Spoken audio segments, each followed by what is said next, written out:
a single or maybe an EP, but I think maybe a single just to see how things go. And we're like, holy shit, that would be super cool. And then we all kind of shook hands, and he said, I want you to work with this guy, Robert, who I know, who's a great producer. And then we're like, okay, cool. And he got in his car, took a cab back to the airport, and we're like, oh my God, what happened? And the next day we talked to our attorney, and our attorney said, it's not a very good deal. And our attorney was from the Midwest, not as savvy as New York or LA people. And so we passed on the deal because she was quite concerned at the time. Doing a single would just mean this, like you're gonna do a demo and then you'll get dropped. And we're trying to get an album deal. So that's when we met with Elektra and Capitol and whatever. Anyway, all of those deals fell through. The guy, Robert, they wanted us to work with was Mutt Lange.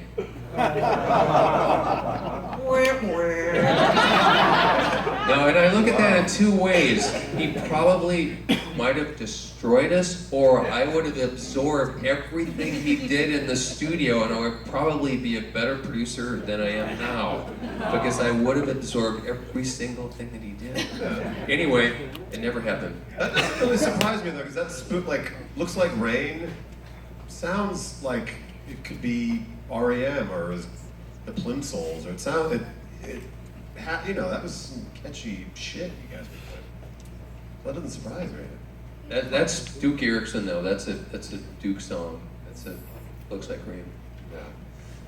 All right, we got time for one more, sir. You with the special moment, sure. Yes, I was wondering if you could describe like your first meeting with Smashing Pumpkins, like your earliest memories. You know, I got a call from, I can't remember, they were signed to they put a single on a really small label from Chicago. This is before they did a Sub Pop single. And the guy was called up smart and said, you should work with these guys. I think you'd be great with them. And he sent me some vinyl up, and I listened to it, and I thought, wow, the band sounds really cool. And then Billy called me and he said, I really like the drum set you made on Killdozer. I said, we don't sound like Killdozer though. I said, no, I know that. I've heard some of your music. And I think the first thing we did was one of the Sub Pop singles. So we did a single, and they came up to Smart. It was just like, whatever, it was really loose. They called and they showed up to Smart like a week later or 2 weeks later. It was on a weekend. And they struck me as incredibly exotic looking when they showed up. They did not look like any other band that I'd seen. And they came in, we spent a couple hours very quickly setting up the gear. And I was kind of blown away by how they played. And they tracked that song live. Billy Corgan, of course, he went back and overdubbed all the parts, which is kind of what was their MO at the time. But still, they were a ferocious band live, incredible. And I had no idea how deep I was going with Billy, because we just sort of got in each other's heads and we wanted to make ELO and Beatles records and whatever, and had a long, really good relationship. I remixed Tristessa and La Dolce Vita a couple years ago when they did one of their box sets. And Billy sent me the tapes, and I listened to the mix we did, and the mix is kind of fucked up, so there's a lot of stuff on it, like sort of shoegazery effects and whatever. And I mixed it with just putting the tracks up, and I put a little bit of reverb on Billy's voice and a little bit EQ, but fairly unadulterated. And man, they were a fucking good band, really good band.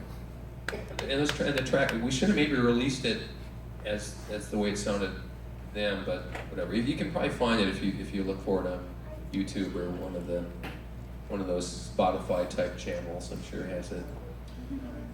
All right, ladies and gentlemen, just real quick before we wrap things up, I want to make sure that everybody is aware of there's a second LA screening tomorrow. Can you remind me what time and where? 7:30 at Frida Cinema in Long Beach. Oh, it's in Long Beach. And the website is. This is me marketing. Yeah. Smartstudiostory.com. This tour is largely fan-based, word of mouth, tell your friends, share what you know. So please, if you would, tell folks to come out to the screening tomorrow. I'll be there for a Q&A, and everyone else will be there in spirit. And yeah, I think, the film comes out on November 25th. We're the Yes. official film of Record Store Day. So that's the launch. It's But Black all Friday. of the record and the cassette version, Yeah, everything. you can get everything here before the release of the Yes. film today. So head on over to the Yes. merch table when we're all wrapped Yes. up, and Our beautiful flight attendant Trina is back there. there she is. Thank you. I have one more thing to say, Dan. Thank you so much. Yes, Awesome Dan. moderator. Yes. And thank you for all your work in the And film. Danita and Shirley. And Thank you so much. in that respect, Yeah. I have a 10-year-old daughter, and I have been watching this election, and I'm sickened by some of the things that I've heard come out about women. I am lucky to be on stage with 3 incredibly powerful and charismatic women. Yeah. They are all role models to my daughter, and please go out and vote and make your vote known. I don't care who you vote for, but I think I know who I want you to vote for. But I'm not going to say any names, but please go out and vote, because this